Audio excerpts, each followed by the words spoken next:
Okay, Jack, we're going to go ahead and go a little bit deeper than we did in our initial assessment, just as a way to see what might be underlying this issue, because it's such a nice movement and we know that it has a good history of being serviced.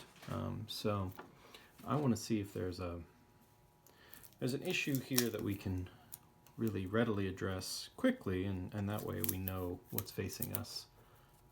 That would be the best way to do it. Do some investigation prior to actually just tearing things down. That way it's very hard to determine what's at fault if you don't find the fault to begin with. So I'm going to work very clean here because I don't want to introduce anything into this process that we can't control. So what I'd like to do is actually remove out your winding components, and that way they are not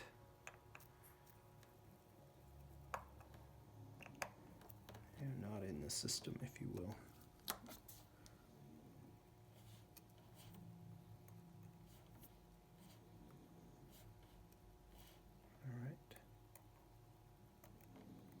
We can get this out.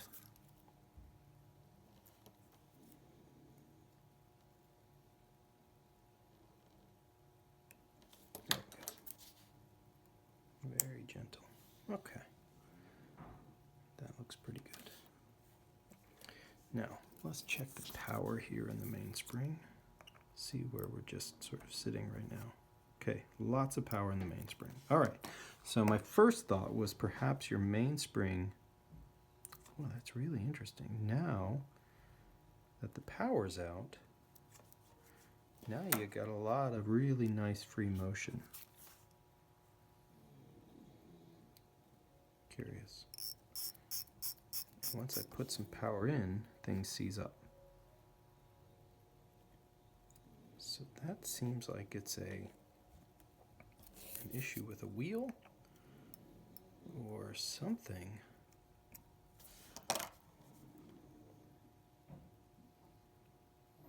Very interesting. Very interesting indeed.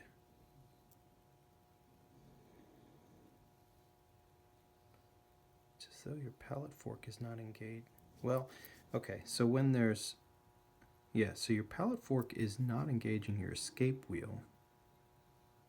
This is just free running of the escape of the balance. So it's as though your teeth between your pallet fork and your escape wheel are free to rotate. So it's not your escapement and not your balance, but somehow when I put a little power into the movement, the other teeth that are part of your escapement here are engaging, and then there's not enough oomph, if you will, to advance things. That's really interesting. Okay, well, we're going to dig in and see what we got. I'm going to go ahead and just take your balance out of the equation. Set this to the side.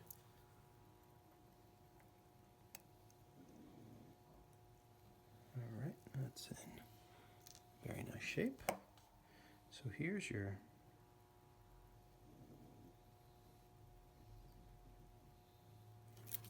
I'm going to take your pallet fork out, and then we can see if your train freely runs. We're not going to put a whole lot of power because your hands are in place and everything's there, but we're just going to see if I touch the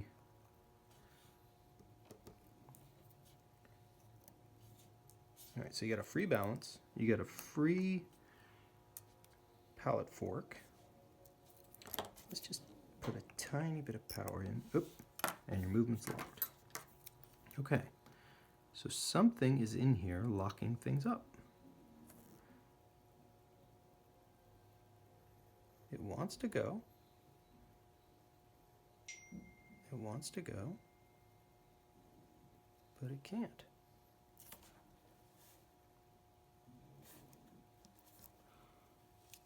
Gasket there. Huh. It does want to advance.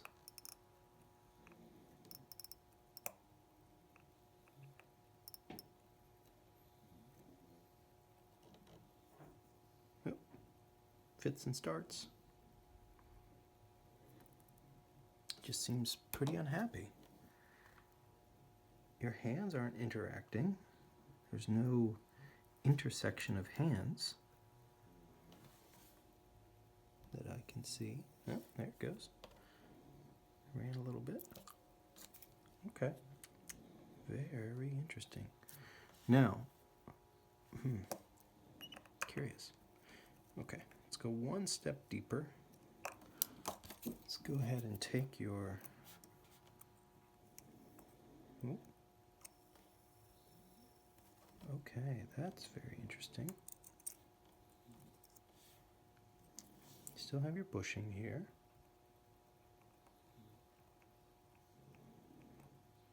I wonder if you have an issue. That's got plenty of end play. So I assume that this has been jeweled by Spencer, at least on your lower mainspring arbor port. All right, we're going to go ahead and get things fully torn down and see where we stand. Huh. Okay, let's get this out. So this is a non-hacking, non-locking system.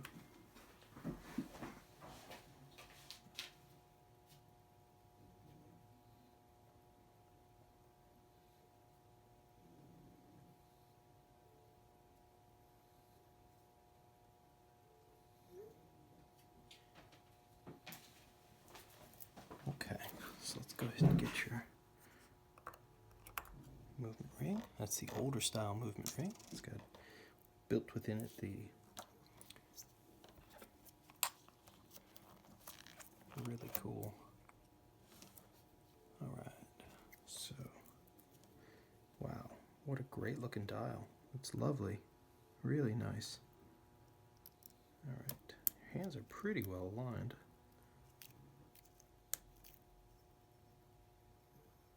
You get a nice, there we go. We can get everything lined back up here. Okay. Let's go ahead and get your dial and hands off.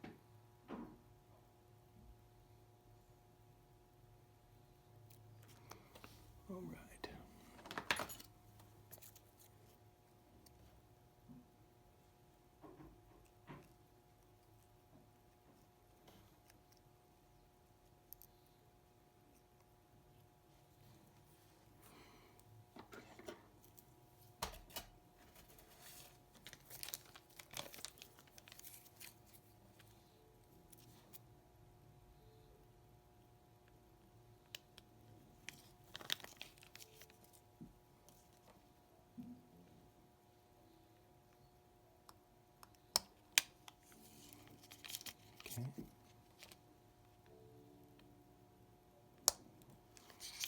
Very good. Okay. So that's your hands taken care of. Let's go ahead and take your dial.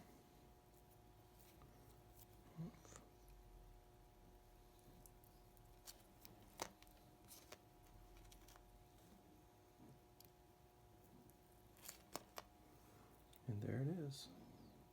8 October. And this is a 8/5. Okay. Interesting. We'll get to that in a moment. Let's go ahead and take a very, very close look at your movement here. Now that we've gotten everything taken off, we can take a look. Take a look at what's leading to this issue. Oh. Okay. Go ahead and just take this out.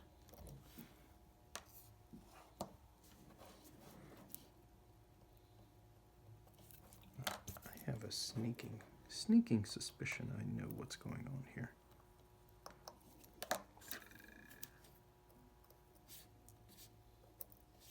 But I want to get to the bottom of that.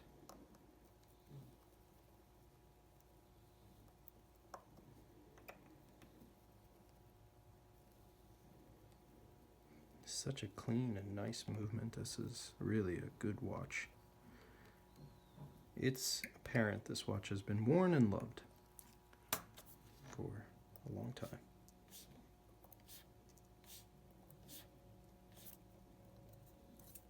Okay. A little bit of grease there, that's okay. You're still got good lubrication everywhere. It's nice to see. It hasn't been that long, I don't suspect.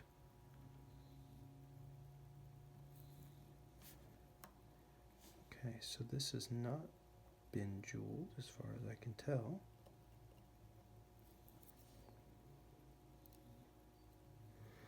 Well, the mystery continues, I have to say. So your pivots look all right. I don't see a lot of issue here.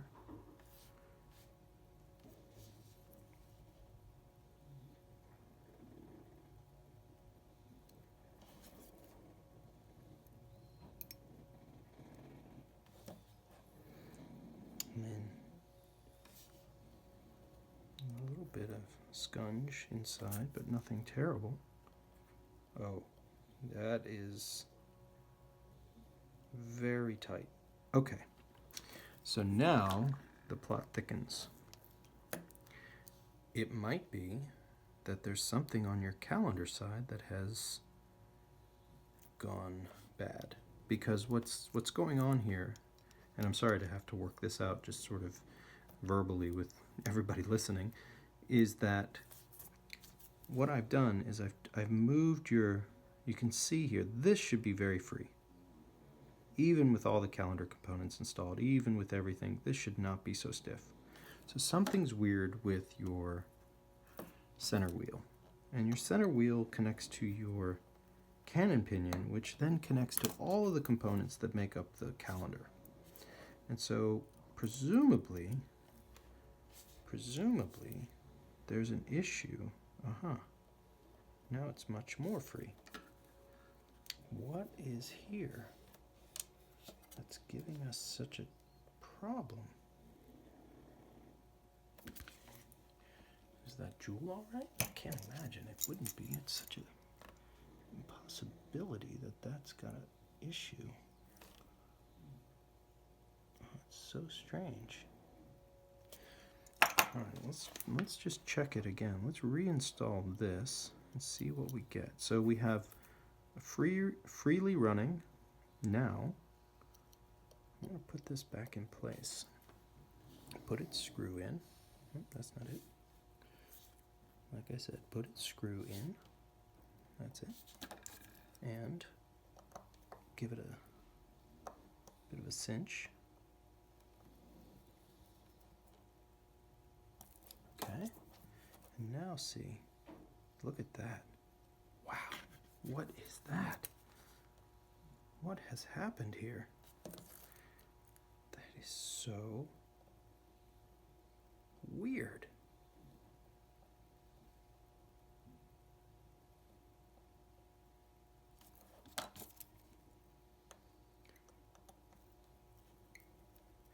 So it's either that your cannon pinion has perhaps become slightly dislodged, and when I put downward pressure on it,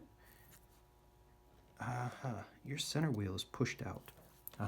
Okay. So this is my new best idea, is that somehow within your cannon pinion setup, there's a space, and that space is leading to a downward push this way now on your, so we need to get to your calendar side.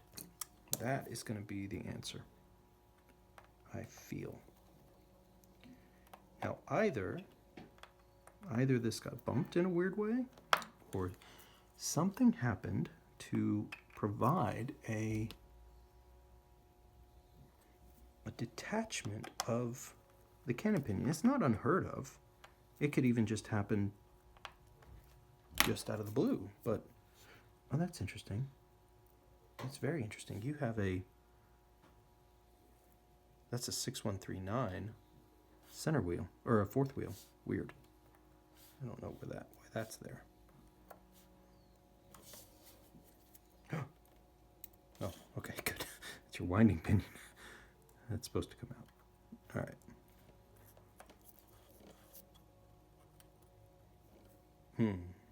Lots of grease. Lots of lubrication. All right, so here's the offending, to me, what seems like the offending set of components. Look at this. That's not flat. Look at your cannon pinion. Look how loose that is. That's the problem right here. Your cannon pinion has come off of its position on your center wheel. If we reseat that, it should be fine, if we can. So let's go ahead and just take this off. I think we've got our answer. I know the answer. Your cannon pinion popped off your center wheel. And when it did that, it led to a problem. And the problem is that this got bound. Ha! So simple. All right, well, what we're going to do is we're going to continue to tear this down. We're going to clean it up, and we're going to go from there. Now, I'm going to ask you if you want your lower mainspring arbor port jeweled. That's the question. Now, it seems okay from this perspective, but I find that it's a very important part of the preservation of these watches to jewel that mainspring arbor port. I will leave that to you. Now that we're in here and we see that it's not bad, but if you want this watch to last forever, it's a good suggestion to go ahead and do that.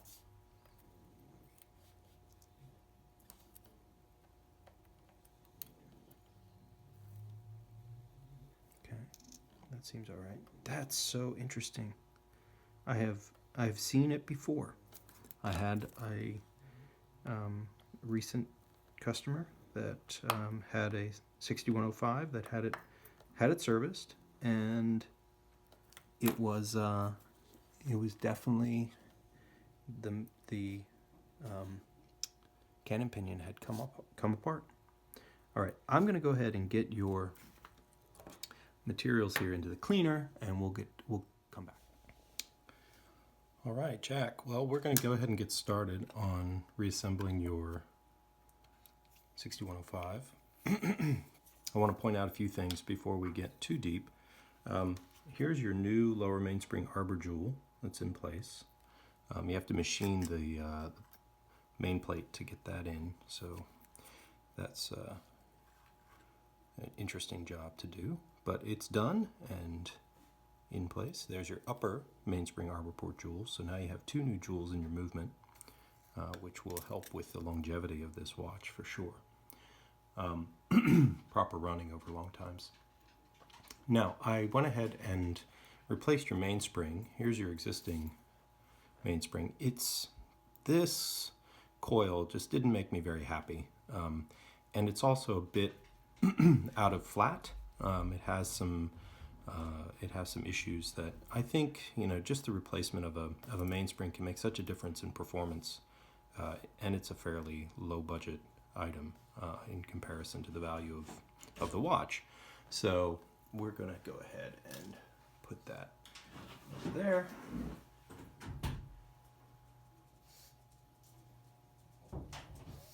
Okay, so now we're going to go ahead and get started. And what I'm going to do first is, of course, to check the one thing that we had decided was an issue, which is your cannon pinion.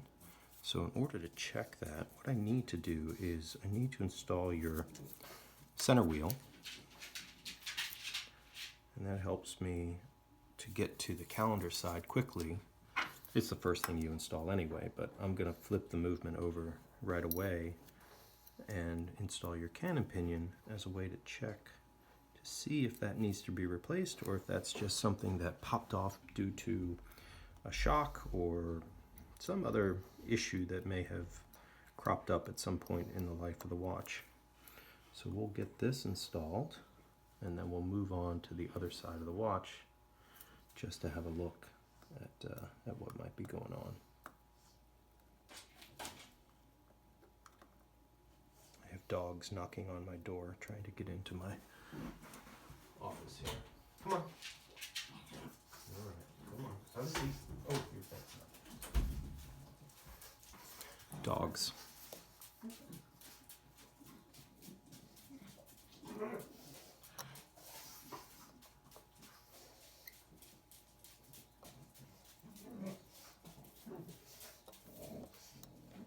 Okay, now we're going to check the motion of your center wheel.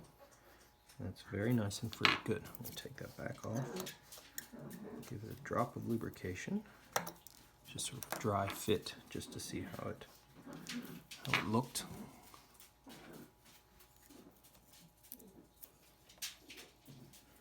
Of course, now we put this in very lightly lubricated, just enough.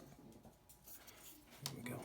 Okay, now put your center wheel cock back on.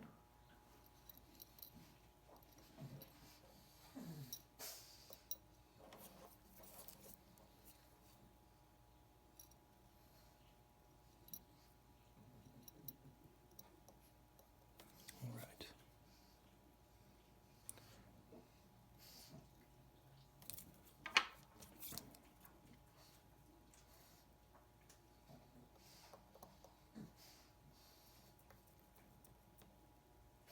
Okay. Now let's check it one more time. It's nice and free, so that's exactly how it's supposed to look. That was not the condition when we got down to that point in your deconstruction. And the offending article is your cannon pinion. So let's go ahead and lubricate this, just in the assumption that things are going to react the way they should. Replacing a cannon pinion is not a big deal, and even tightening a cannon pinion is a good solution. I'm not sure yours is either loose or bad, but it certainly was not where it was supposed to be.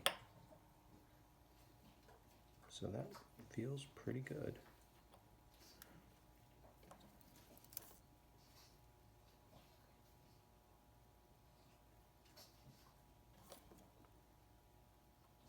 Okay, I think we're okay.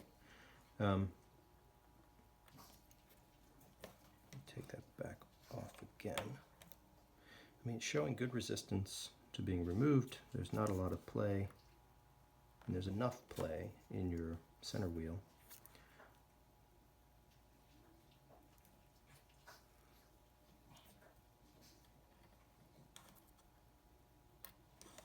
I'm going to give that a little bit of a tighten up and see how that reacts.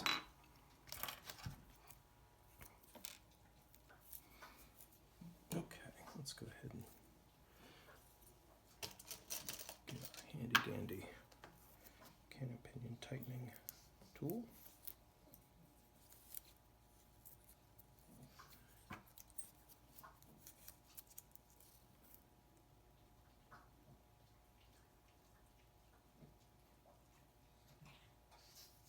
Okay, that should do the trick.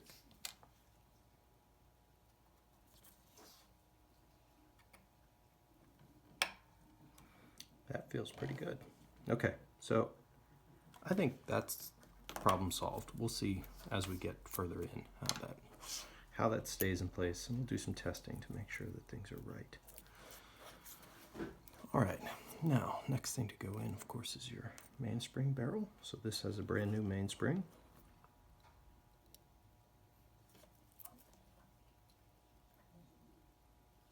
It fits nicely in its jewel. All right, you gotta be really careful with these 6061 series movements. The 6105s and the 6117s, they have a very interesting main plate layout that results in, if you're not very careful about the way you jewel that lower mainspring arbor port, because of the nature of the shape of the calendar side, you can really get into trouble with this essentially a creep of the arbor, or the reamer that's trying to put the hole, and it will migrate its way towards the center of the movement, and then you're in trouble, because that means your barrel doesn't align with your center wheel, and then that's a big no-no. Now, I find it interesting that this watch has lived a life with another kind of fourth wheel. This is a fourth wheel out of a 6306 or a 6309. It's probably a service component that was replaced at some point and has been left in this place. And you know what? We're going to continue to leave it there because it is part of the history of the watch, and there's no reason to replace it because it's just as good as one that came on a 6105. Okay, so this is not a hacking movement, which is the early 6000s, or early ones of this nature. And so we're not going to have to worry about a hack in place, but this is where we would worry about that if we did. It would have to go in underneath of this bridge. All right, so here's your bridge.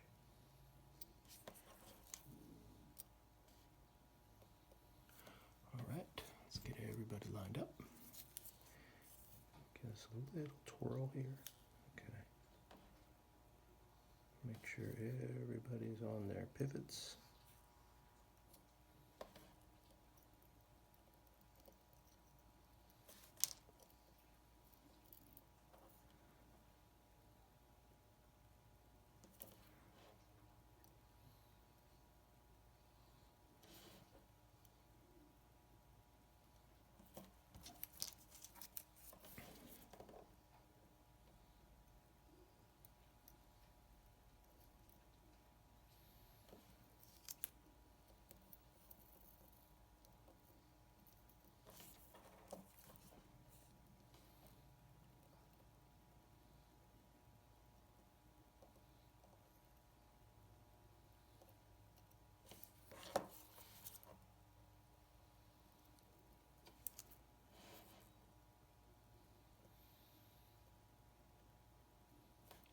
Sometimes these plates just drop right on.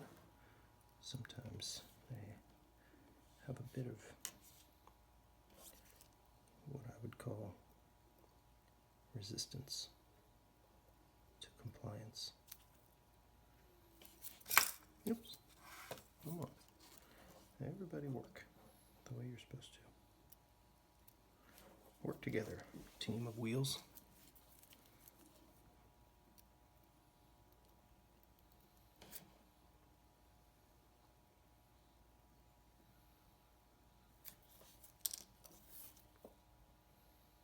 Okay. See if we can convince your train to act nicely here. Wants to spin, but it doesn't want to jump into its pivots. I'll blame your third wheel. You are an offending wheel. Get right. Sit flat. Okay.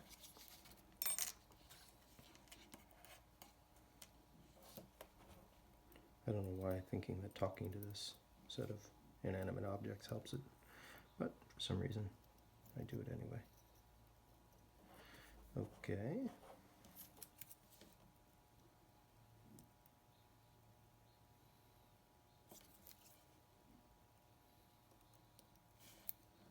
Well, come on now. Just ever so gentle pushes here will help.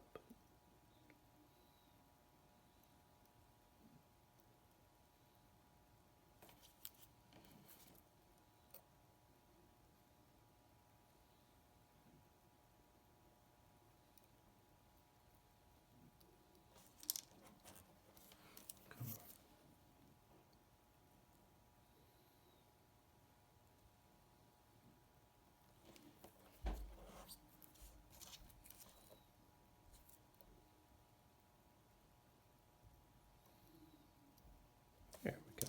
That's all it took. Look at that. one little tap, and everything falls right into place. Now we have a lovely, freely moving train.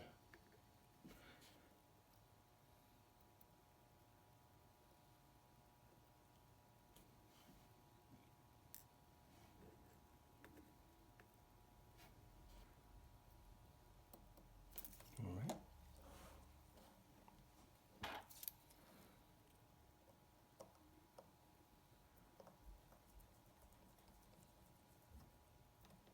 Every time I add a screw, I always want to check for the running, just to make sure that we're not in a state where something is bound and we didn't realize it, because you can very easily snap a pivot or mar a jewel or something bad.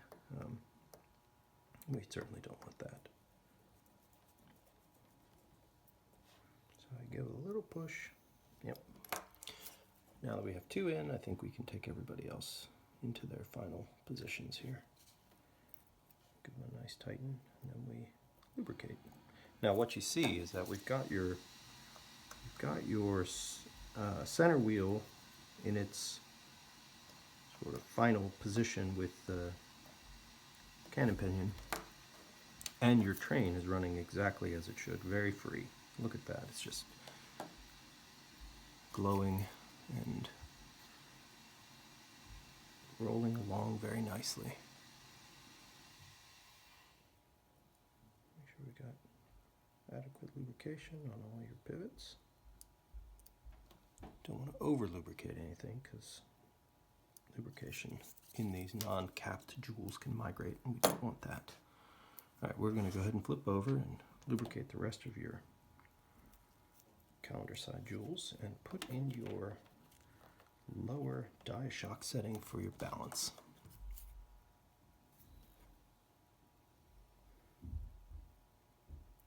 Taking care not to lubricate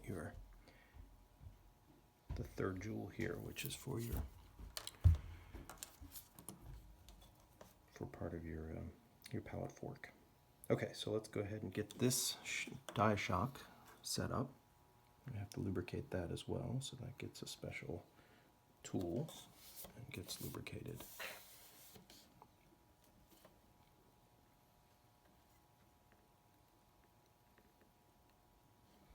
And then we drop that in place.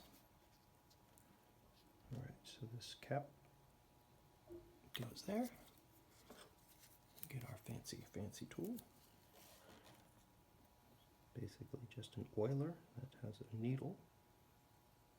Goes right into the center of your jewel.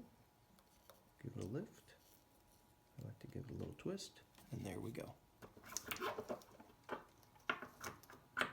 Makes that job very straightforward, and it's a perfect drop of oil.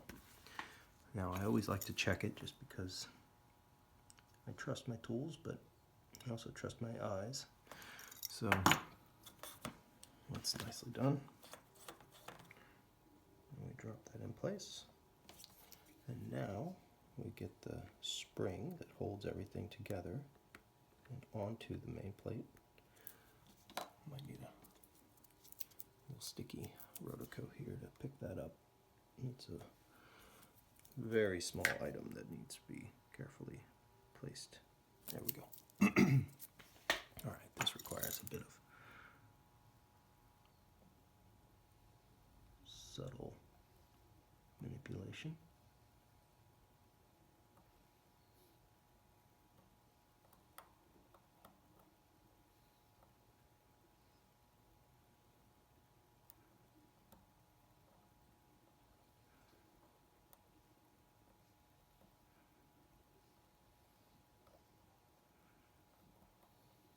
Alright, and there we have it. Alright, now we can go ahead and flip that back over into our movement holder. The next part is, of course, your pallet fork, and we need to lubricate that in a special way. Like it's a particular type of shear thinning grease that holds in place, but also is able to thin when it rubs against your.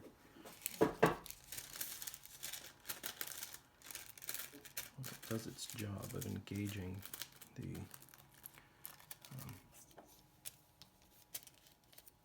escape wheel.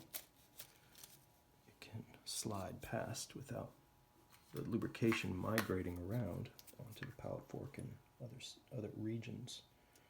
So we get that nice and clean without heating it up so it doesn't shift the positions of your pallet fork jewels. Get our special grease. And this is sort of an off-camera thing because it requires that I put a picoliter drop of lubrication on a 500 square micron surface, which is very small. And so we have to be very careful with manipulation here. Get this nicely dried off.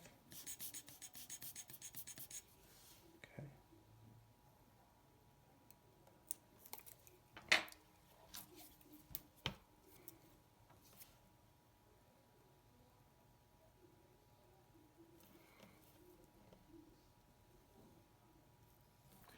All right. Sorry you're not seeing this, but it's just too difficult to try and film. There are some online videos of people lubricating these things with macro lenses that I don't have. I'm a little bit of a neophyte when it comes to camera equipment.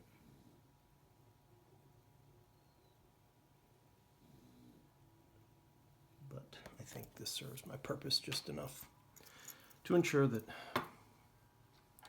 people know what they're getting, at least. That's the hope. I hope that's clear. All right. All right, now. Let me go ahead and put some things away here.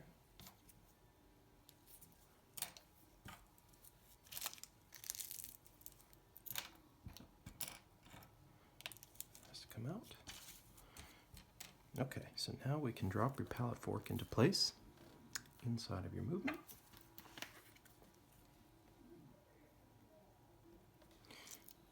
And it goes right here.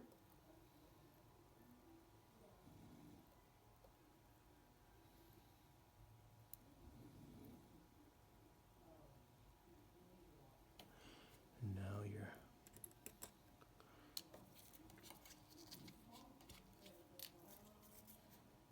pallet fork bridge.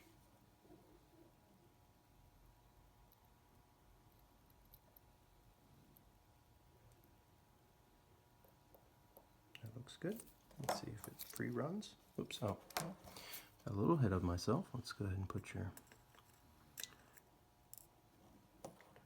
other components that allow you to wind your mainspring. So your click.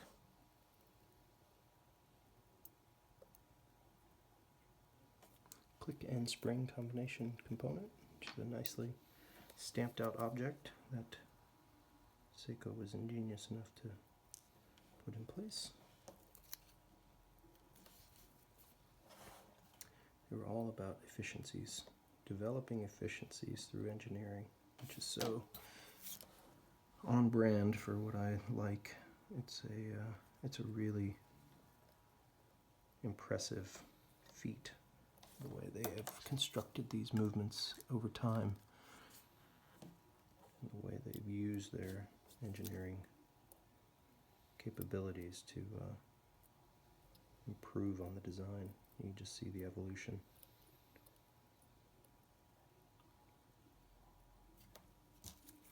Okay, let's get this aligned.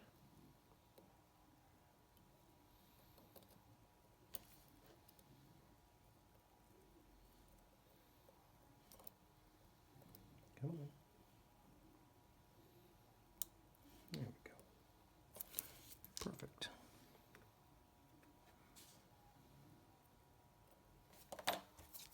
What I like to do is ensure that I can put a tiny bit of power against the pallet fork, and that way I can ensure that I'm not crimping that pivot So if I can see it move, just like that, with a bit of power in the mainspring, then I'm assured that that's the free running of that component. And it is. So now, again, we trust but verify. So it's in, screws in, pallet fork is behaving, so now we can go ahead and cinch everyone down and make sure that it's exactly as it ought to be.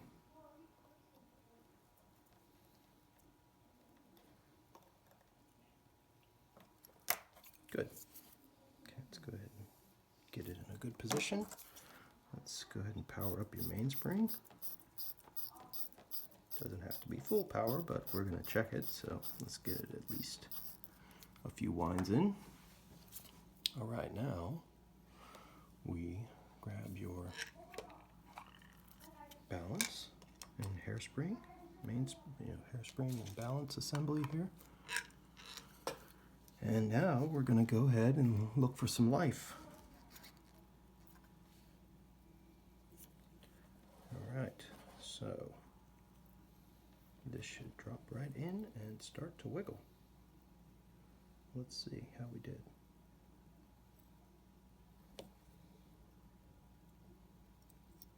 And look at that. Before we even get things in place, it wants to spring forth and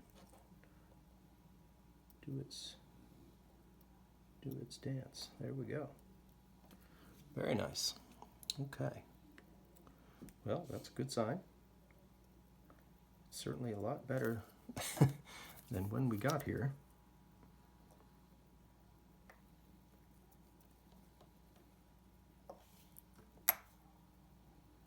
Okay. Well, there we have it. A running 6105. Now we got to check for how well we did. So let's go ahead and do that really quickly here. This is, again, a great start, but we have to, of course, quantify our work. So let's do that now.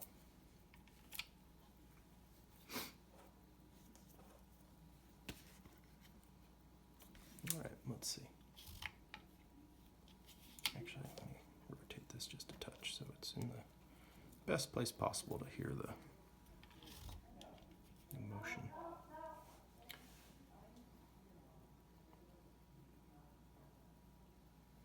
Oop, went the wrong way. Okay, the other way is the right way.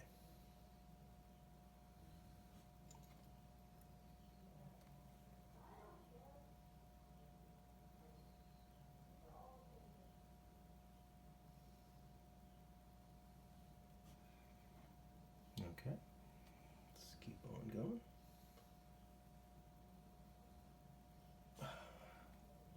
Went the wrong, not too much. Let's go back.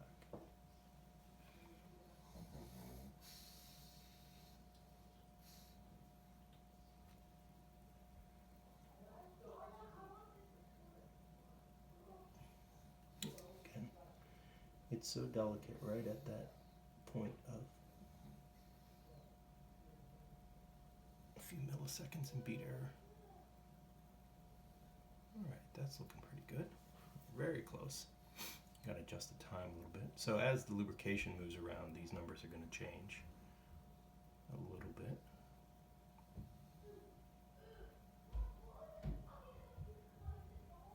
Sorry for the noise.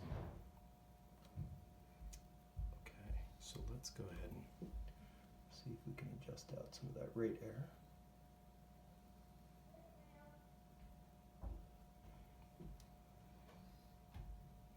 So we're going to let this run in a little bit, and hopefully it'll warm up in my shop. It's in the basement, so it's cold, and my heater has only been on for a little while. So some of these lubricants could be a little cold. So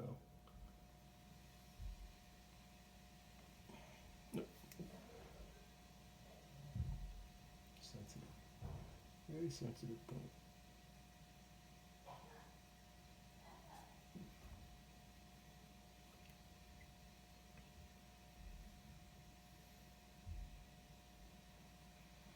Just takes the tiniest touch.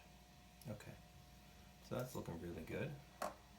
All right, let's go ahead and let this run, and we'll see where we end up. Hopefully in a good spot. Yeah, I'm confident this is gonna do really well once all the lubrication gets in its proper locations. Okay, Jack. So I wanted to kind of go through a couple little things here before we start progressing to the other side of the watch or the other side of the movement.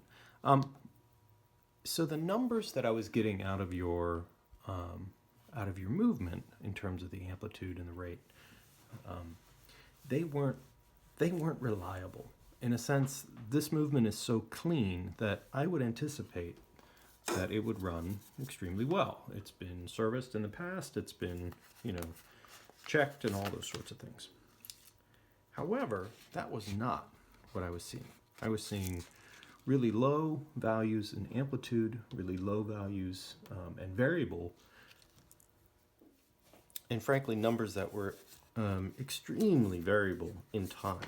I couldn't get it tuned in such a way that it would just stay at a particular value. And when I see that there's long time variations, I generally think that it has something to do with a wheel in your train that is moving slowly.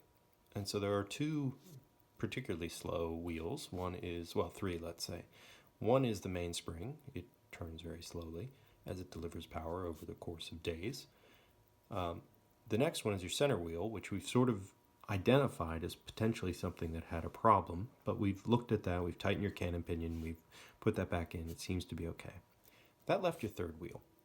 And your third wheel, is a fairly low rate wheel that's pretty, it's sort of the one that's not usually the issue. I don't know how to say that better. But that doesn't mean that there can't be problems associated with it. If it has a broken pivot, or if it's got a bent pivot, if it's got issues that are underlying, it can be a real problem. Your wheel itself seems fine. But when I got to a really close look under the microscope, and I'm going to try and reproduce that here for you. I'm not sure if we're going to be able to do that. But this is the bushing that locates your third wheel into your top plate. And it's a jewel on the main plate side, but on this bridge side it's a bushing, just like your fourth wheel, which is fine. I checked that fairly closely. Actually, it wasn't 100% fine. We'll go into that in a moment.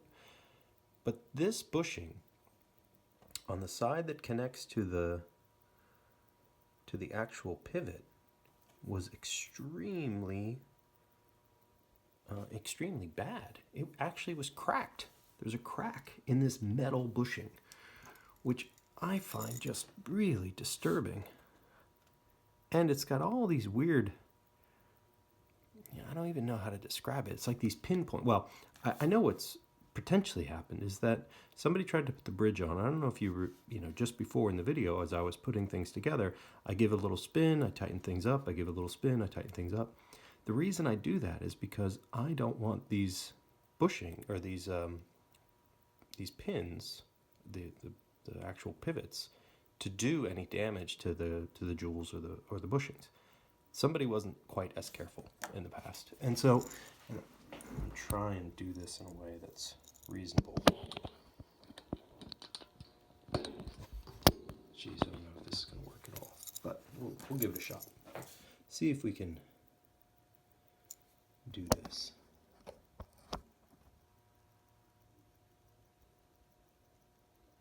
That's your bushing.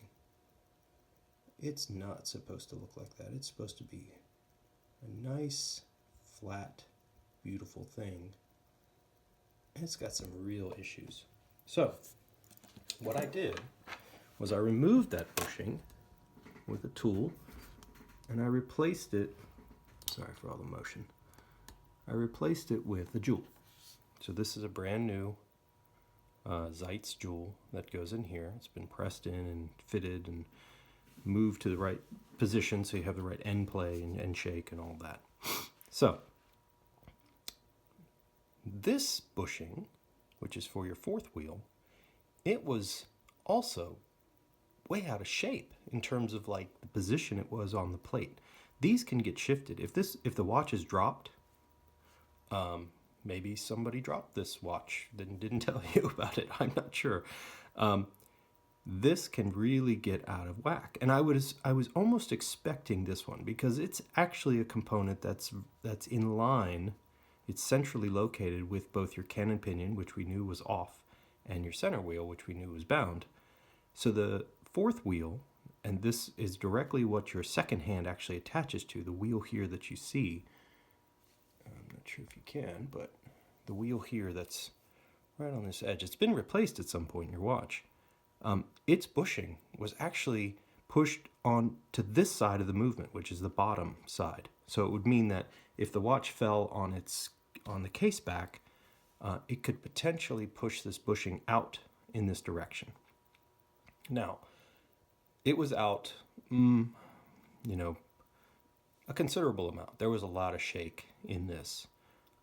And so I had to press that back in. But I looked under the microscope. It's in very good shape. There's no reason to replace it. It does its job just fine.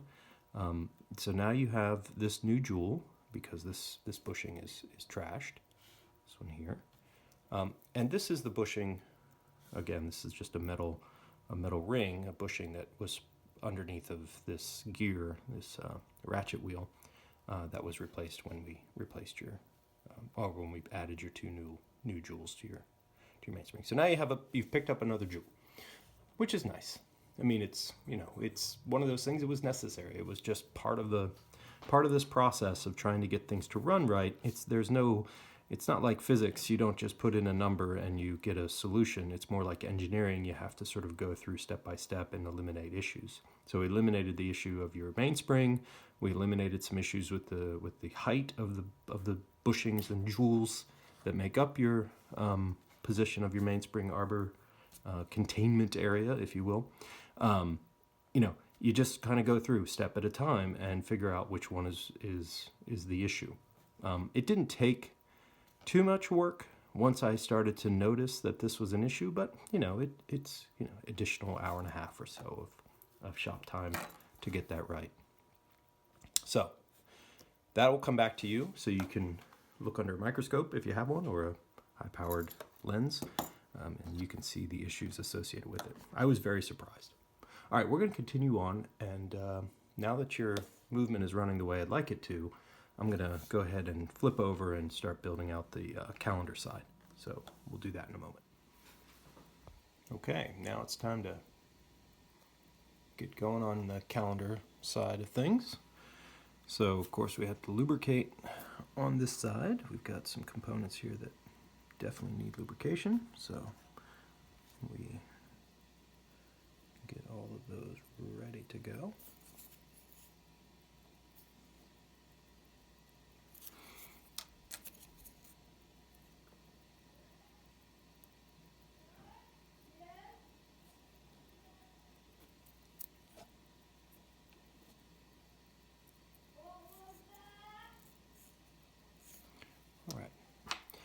Now it's really just a matter of adding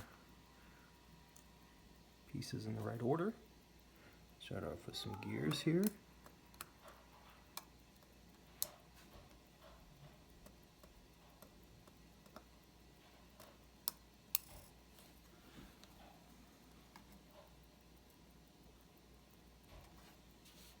Your minute wheel.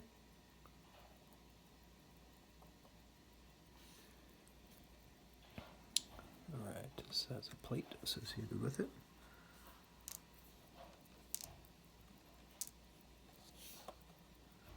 It goes right here. Actually, I have to wait on that, as we have to put some pieces that are part of your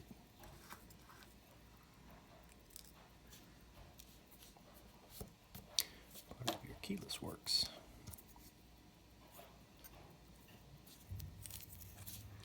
Those deserve a little bit of lubrication as well.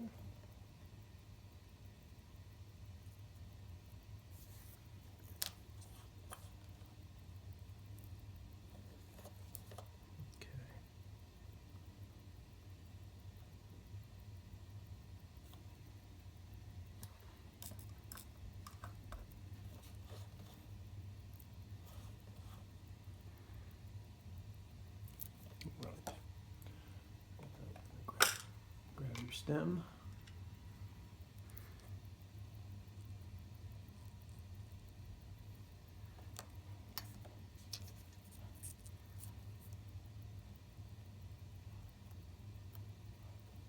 Okay. Lubricate this.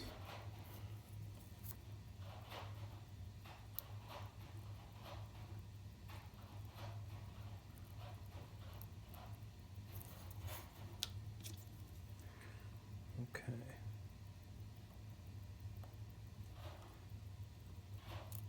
Go ahead and lock this down.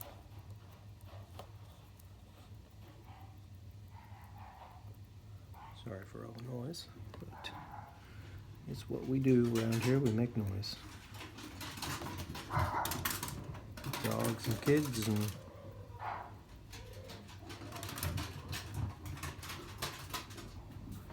general madness.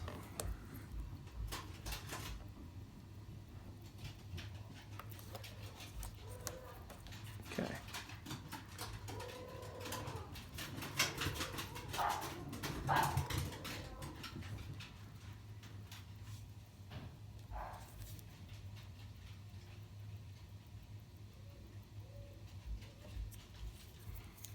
Okay.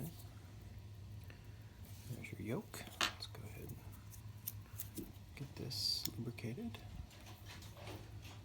Here's your winding pinion.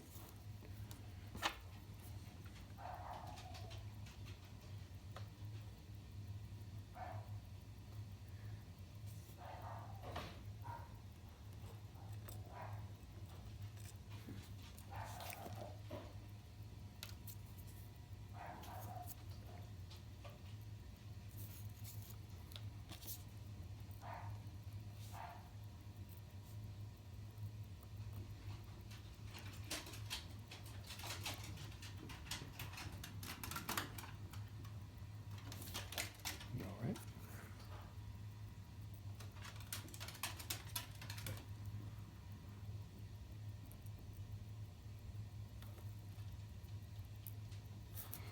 Okay, now set your yoke in place.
sure this is nicely lubricated so it stays in good shape as you set your time and your date.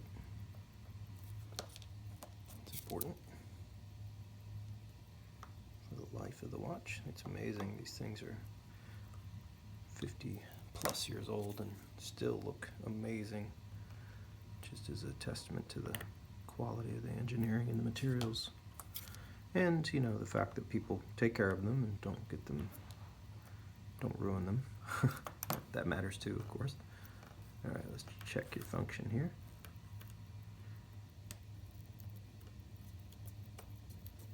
All right, that looks good. There's your setting of your day.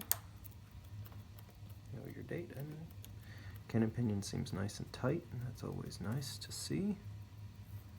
I want to make sure that that's in its best possible position. It's nice and not lifting up is the key. Yeah, that looks really good.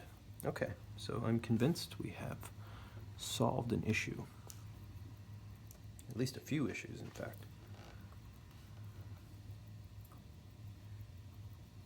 Which is good. It's good to have these things looked at occasionally. That's why we do service. All right, a little bit of lubrication here. Put your hour, wheel,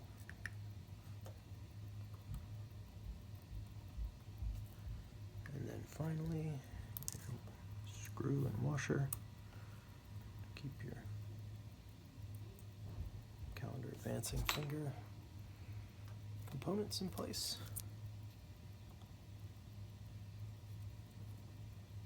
Good. So now you need your jumper.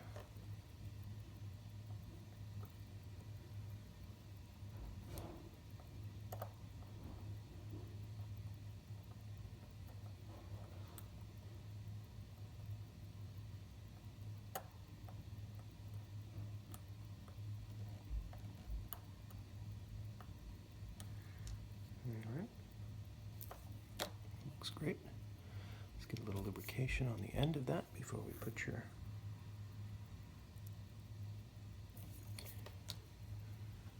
wheel back on.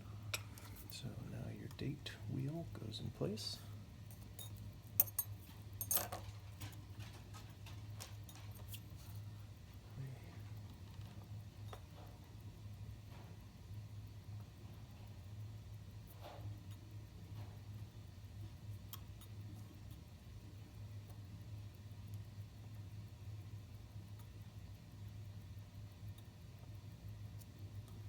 Excellent. Okay, so last piece is your plate that holds everything down. Of course, no day wheel on the 6105s.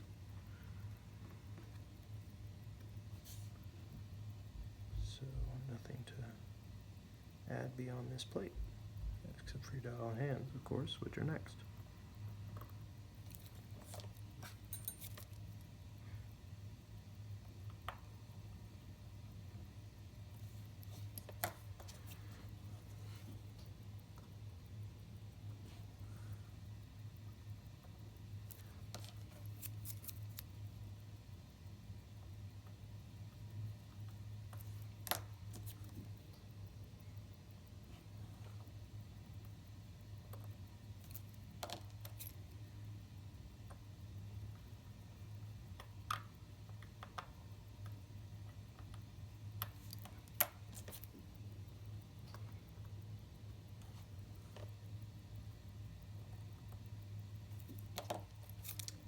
And with that,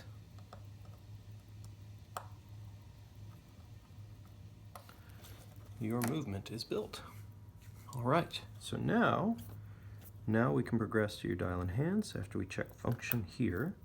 So let's check the movement of your finger as we change the date. Perfect. Okay, that works well. Let's check the quick date. also works really well. All right, so that's it. That's where we are. Good. Okay, so now I'm going to go off camera and put your dial and your hands back on, and I'll be back to assemble your case and put your movement in.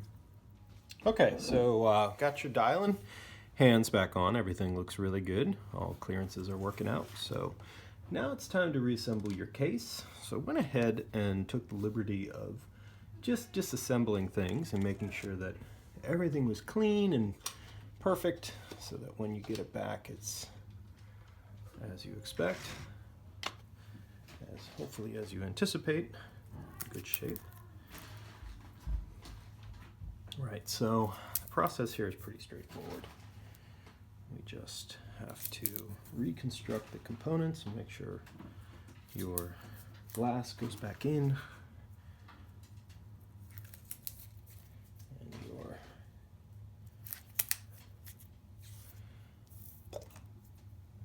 pieces are where they should be. So let's go ahead and start with your insert.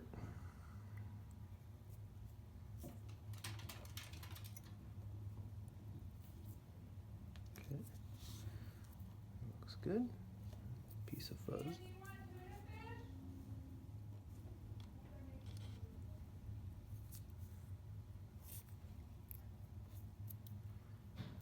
Okay, now these crystal gaskets are one of the wonders of the modern world, in the sense that they don't need replacing ever, as long as they're not ripped or stretched or in poor shape. So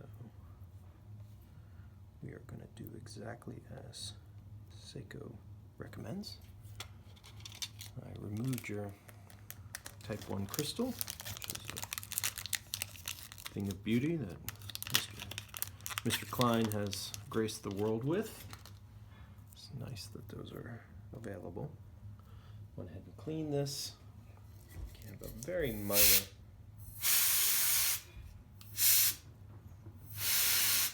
flaw, but otherwise it's in very good shape.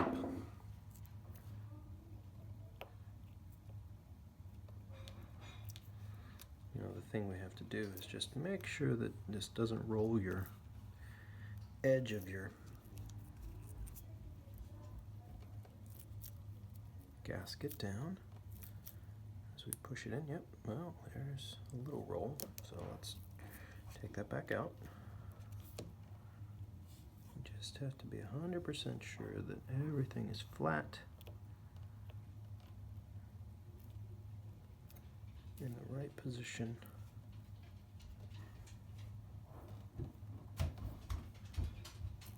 The frosted edge is important as a grip. Is that right? Not quite.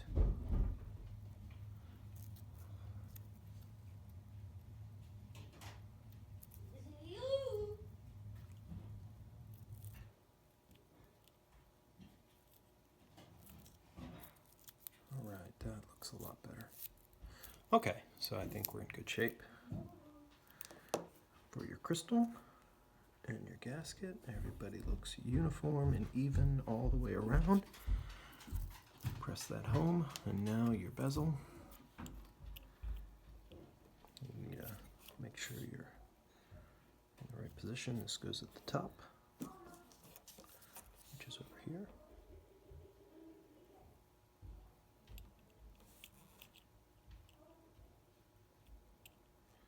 Okay, let me get my press. Okay, Jack, well, we're here at the end. A couple little other updates. You had a what looked like a bent paperclip as the wire that holds your bezel in place and allows you some resistance for turning. It was basically a single bend here and then two bends here, and knowing how these are supposed to look, I tried to conform it, but this just wasn't the right size, which is probably why it was bent poorly in the first place. So what I've done is I've created you a new one out of some spring steel wire that I have of this diameter, and I'd say that really does a nice job. So that's that's there now, and your bezel turns perfectly well. So we're going to go ahead and case your watch, and then we're going to finish our process here. All right, so here's your crown. I want to put a little bit of lubrication on your crown here. A couple spots that need lubrication right at the end here. Okay.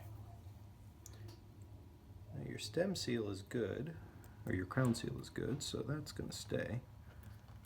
This goes in there. Then we flip everybody over. I'm going to go ahead and put some power into the watch. Another thing I wanted to point out was that you had mentioned some concern about power loss or power over time. I want you to take a look. You have an interesting pattern that's been sort of ground into your into here. This is your ratchet wheel. This interacts or comes close to this component that we're about to put on, which is your winding assembly. I think that this barrel was a bit loose over time, and so it just doesn't quite look like it was in the right spot. So I'm not sure what that was. Okay, so give me just one moment. We're gonna put things back.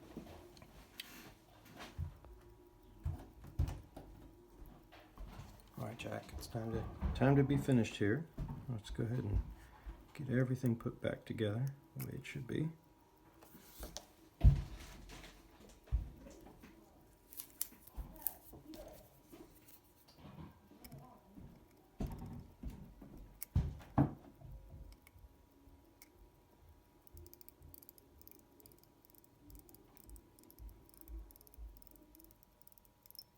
Good.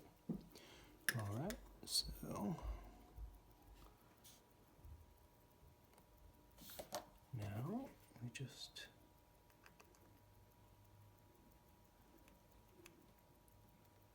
have to place the penultimate piece here. This is your ball bearing component winding bridge.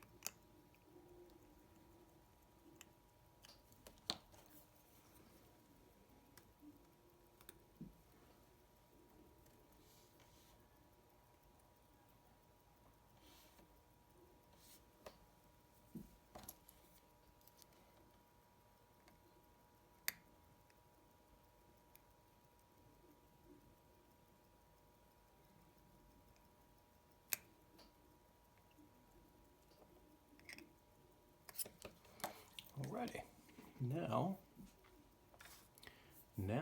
we put your winding weight. Do a little touch of cleanup here. There we go. So now your winding weight goes on without dust.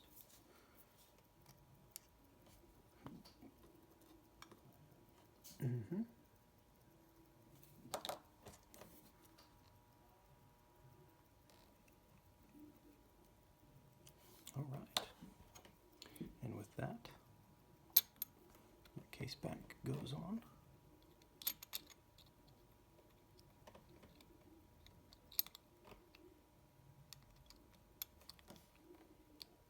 Maybe.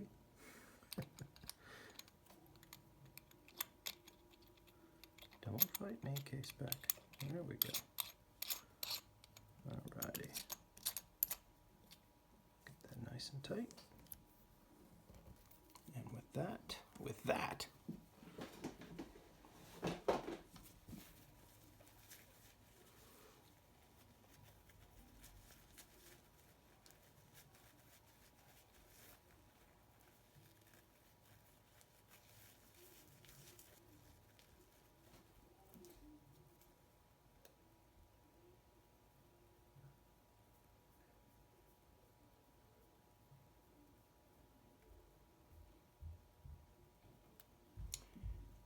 there we have it. Your 6105 8000 is complete. All right, let's just review. We've done some review prior to this point, but I just want to go over the last details here. You got a couple things coming back. Your seals are good, so everything's fine with that.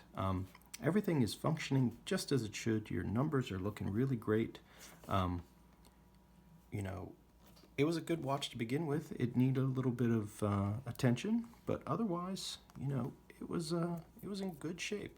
Your bezel turns nice and smooth, but has good resistance, so that's hopefully reminiscent of the way it was. I'm going to return back a mainspring, which you needed, your bushing, 2 bushings, in fact, and your spring for your bezel, which really is nothing more than a bent piece of wire, but at least you have a new one now. Yeah, everything came out really great. I'm really happy with the way this is running and the final look and finish. I'm going to take a few days just to check your watch, just to be 100% sure that everything is you know, the way it should be, power-wise. You know, the quality of the signal, just to be 100% sure. And that way, when I return it, you're happy with what you get back. All right, well, thank you, Jack, for trusting me with your watch, and I hope you get a lot more years of service out of it and enjoy it. So thanks again. All right, well, Jack, these are your final numbers here. We're running solidly in the mid to upper 230s. No rate problem, no beat error. I think this is the best your watch has ever really run, and I'm super happy with the results. I think this is going to be a really good runner for you. So that makes me extremely happy. It's good to see that those changes that we did had a positive effect on the quality of the watch in terms of its ability to run. So looks good. Thank you.